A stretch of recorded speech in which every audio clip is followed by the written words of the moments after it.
Hello Tanzania, it is Mr. Juventi, a chemistry biology teacher, but also most of people do call me Mr. Concepts. And this is a central concepts session.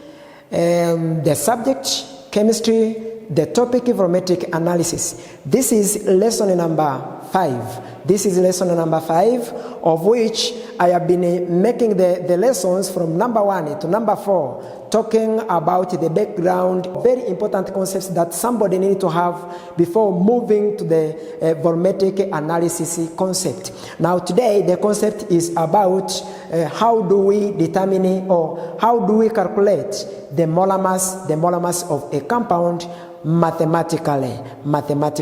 But before we move there, maybe we start from the concept of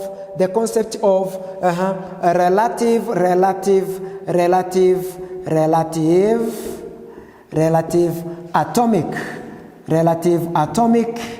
atomic mass. Let us see the concept relative atomic mass. Very short. I'm sure that you know it because I have already discussed this, shared an idea with you in those past lessons. Relative atomic mass simply means the mass. Simply means this one means mass of one atom. The mass of one atom simply means that one, the mass of one atom. For example, relative atomic mass. In short, you can put it this way, or it is sometimes in most of the texts presented as AR, relative atomic mass of hydrogen. This one is equals to 1. This one is the mass of one atom of hydrogen. Relative atomic mass of hydrogen is that one. Now more examples. For example, relative atomic mass or AR of maybe carbon. Carbon is having a relative atomic mass of 12. Maybe Armenium is having a relative atomic mass of 27. The mass of one atom of an element. The mass of one atom of an element. It is called relative atomic mass. Maybe calcium. Calcium is having a relative atomic mass of 40. Maybe sodium is having a relative atomic mass of 23. I'm pretty sure that you know this because we have already discussed about the concept of relative atomic mass. So I wanted to revise this before moving forward so that at least you are able to differentiate between molar mass, relative atomic mass, and relative molecular mass. So this one is relative atomic mass. Another concept before you need to understand or to remember is this one of relative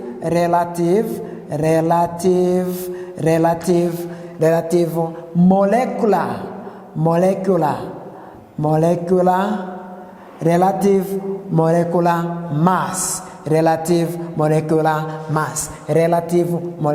mass. This one is in short written as MR.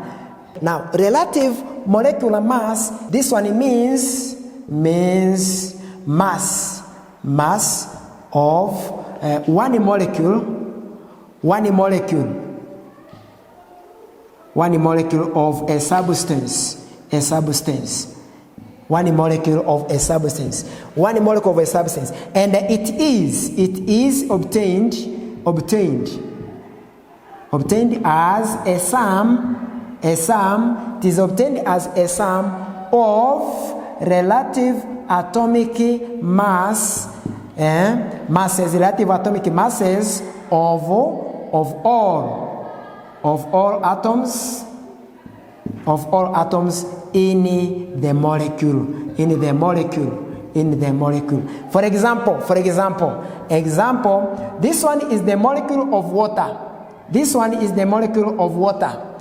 Now, relative atomic mass of the molecule of water is like hydrogen atom, as the hydrogen atom is having the relative atomic mass of 1. Because we say the relative atomic mass is obtained as a sum of relative atomic masses of all atoms in the molecule. Now, if this one is water, the relative atomic mass of hydrogen is 1. Relative atomic mass of hydrogen is 1. You can look over there. Relative atomic mass of hydrogen is 1. But we have 2 hydrogen atoms, so times 2, and then plus the relative atomic mass of oxygen, that is 16. You can look it over there, 16. Now this one brings 2 plus 16, and then it comes out as 18, So relative molecular mass of hydrogen, meaning of water molecule, is 18. It is 18. Please, the relative molecular mass and the relative atomic mass do not have units. So you can see I'm writing the relative molecular mass of water without a unit. Another example is like, maybe if this one is example number 1, example number 2. Let us take, maybe for example, simply we can take let's say magnesium sulfate. This one is having the relative atomic mass of magnesium alone is having relative atomic mass of 24, as it is indicated over there. Relative atomic mass of magnesium is 24, but sulfur plus relative atomic mass of sulfur is 32. You can see it over there, 32. So it is 32 plus relative atomic mass of oxygen is 16. But how many oxygen atoms are there here? There are 4 oxygen atoms. So times 4, like that. Now when I add up this one here, it will be 24 plus 32 plus 16 times 4 brings 64. When I add up, when I find the sum of these numbers, I will have something like 120. This one brings 120. This one brings 120. So the relative molecular mass of magnesium sulfate is equals to 120. So you can get some more examples of chemical formula from the textbooks of chemistry, and they try to calculate the relative molecular mass of those particular chemical substances under their chemical formula. Now, after that, let us move to the real concept of molecular mass or molar mass of the compound. So, on the concept of molar mass, you have seen already relative atomic mass, relative molecular mass, and now it is molar mass of the compound. As the name is, molar mass. This one means, molar mass means the mass. Molar mass means mass. Molar mass. M means the mass. The mass of 1 mole. It is the mass of 1 mole of a substance. 1 mole of a substance. We have already seen what does it mean by a mole. And here we find that any chemical substance has its basic chemical formula. Any chemical substance has its basic chemical formula. When I'm talking of the chemical substances, I don't mean only these ones. I don't mean only these chemicals or laboratory chemicals. So many chemicals, or everything on the earth you can see is contains chemical substances, or it is made up of chemical substances. So each of the substances or objects you can see on the earth are having chemical substances, and the chemical substances in those objects are made up of, or they have their basic formula. Now, basic formula of a chemical substance, determines one more of that particular substance theoretically. For example, if this one is sodium chloride, this one, sodium chloride, is having a chemical formula. It is having a chemical formula. Example, sodium chloride. Example, sodium chloride. Sodium chloride is having a chemical formula NaCl. This one is the basic formula for the substance sodium chloride. Now, theoretically, this formula tells, gives the information about one more of this chemical substance, which means this one is one more of sodium chloride. Theoretically, this one is one more of sodium chloride.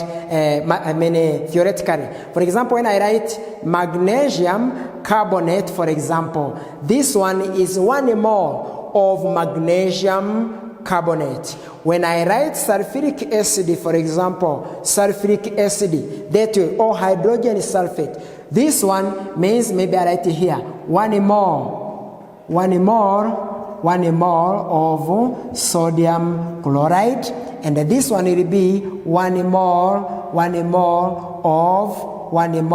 of magnesium carbonate, this one more of hydrogen sulfate. Now, a basic formula of any chemical substance will represent one more of that particular chemical substance theoretically. Now, the basic formula, if the basic formula of a chemical substance represents one more, it is also the same that this formula is having its total mass. For example, when I add up the mass of sodium and the chlorine, I will have the total mass. Now, that total mass will belong to one more of sodium chloride. The total mass of this sodium and the chlorine will belong to one more of sodium chloride.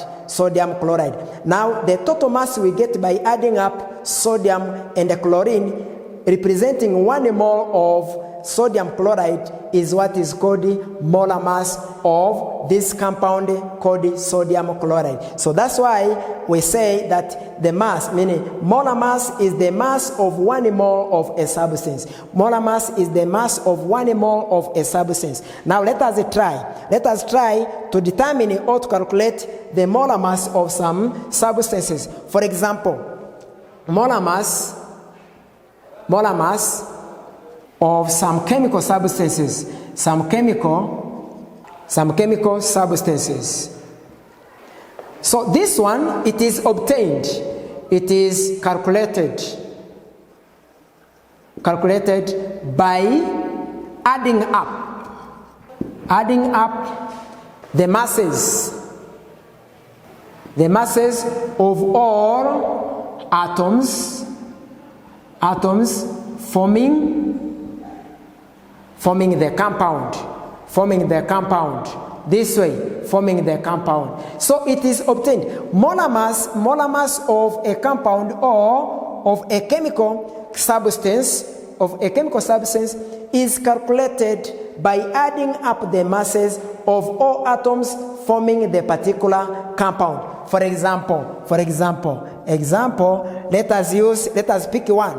This one is calcium carbonate chemical. This one can see written calcium carbonate chemical. Its chemical formula is indicated over there. Calcium carbonate. This one here, calcium carbonate. Now, example, molar mass of, let's say number one, calcium carbonate. This one is a basic formula of calcium carbonate, of which we have said the basic formula represents 1 mole of the particular substance. So this one is 1 mole of calcium carbonate. This is the basic formula for 1 mole of calcium carbonate. Now, what is its molar mass? M will be equals to calcium is having the relative atomic mass, or the mass of 40 calcium itself. But also we add up with the mass of carbon.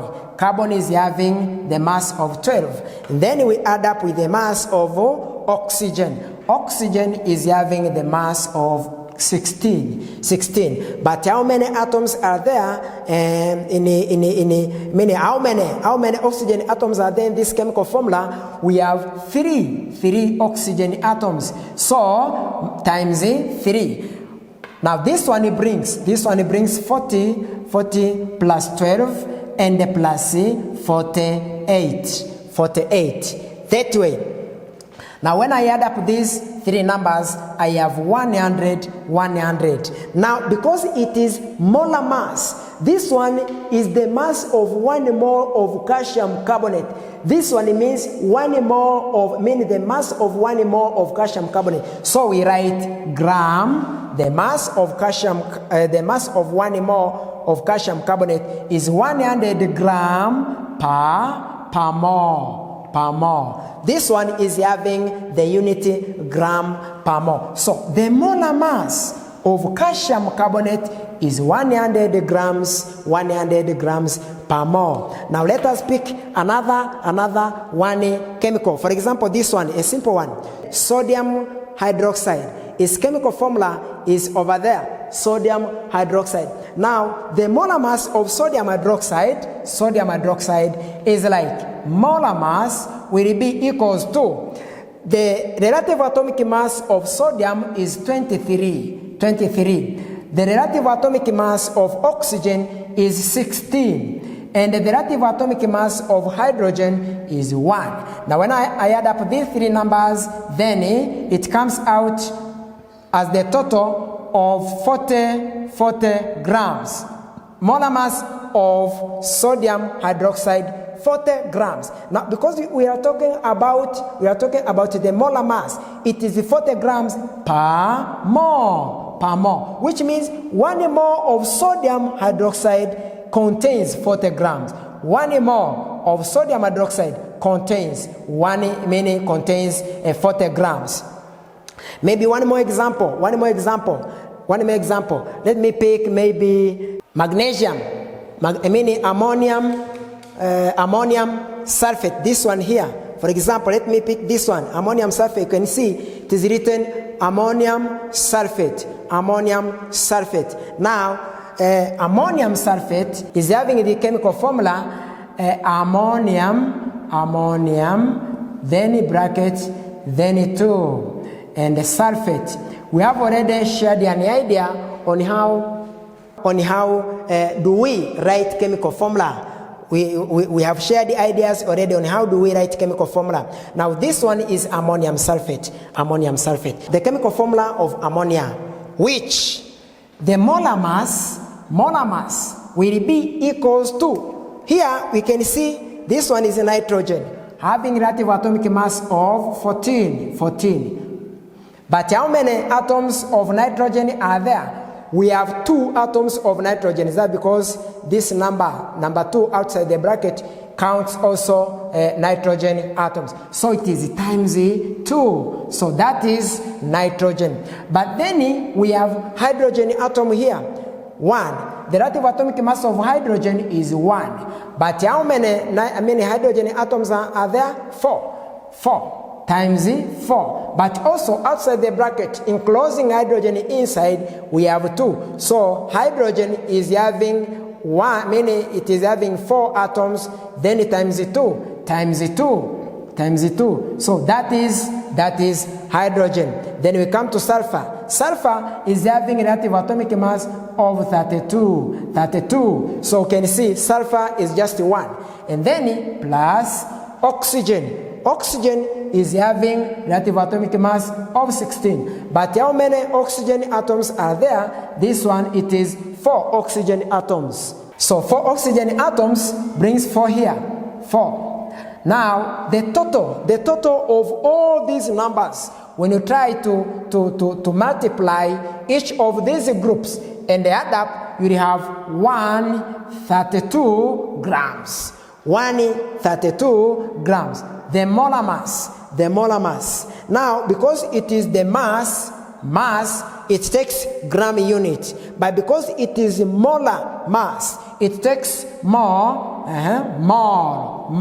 So 132 grams per mole. Saying per mole, it means 1 mole. 1 mole of ammonium sulfate has 132 grams of ammonium sulfate. Maybe up to there, I think at least you have a concept on how do we determine the molar mass of compound. You can just pick any text, any chemistry textbook, find some chemical formula over there. Just try to calculate the molar mass of several or some more chemical compounds or chemical formula.